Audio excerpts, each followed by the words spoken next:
project is called Drawn, and it creates the illusion of drawings coming off of the page. And the way it works is there's a camera. The camera is mounted on the ceiling, and it's recording what you're doing. And there is a software that I've written which takes that live image from a camera and then presents a kind of myth on screen of that drawing coming to life.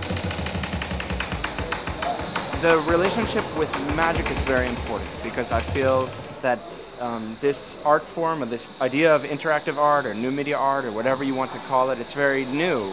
Well, we've had the computer only for 20 years, and the same way that filmmakers were working with the idea of magic, so early filmmakers like Lumiere and Millet and so on, thinking about magic, I wanted to make a piece which was also consciously about magic.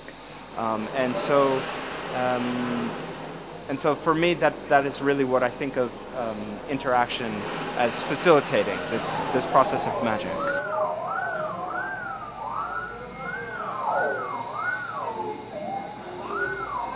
You know, I heard something really funny the other day. Well, very beautiful. It was this graphic designer, Milton Glaser, and he said that one of the purposes of art is that it's a way for us to come together so that we don't kill each other. Like if you like Mozart and I like Mozart, then we have something in common. And I think especially in this kind of day and age when people are, it feels to me very violent, that we live in a very violent time. Well, a time where we have a lot of immediate concerns about the environment and concerns about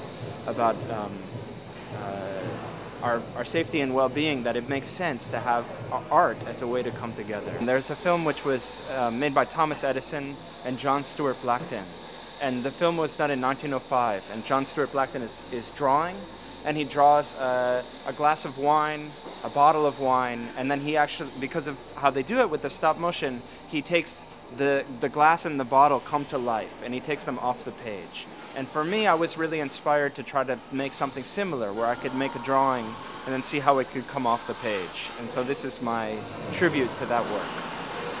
MIT, everybody was saying how like the MIT-based artists always have the worst websites. I'm a big fan of Golan's work. I knew his work before I met him.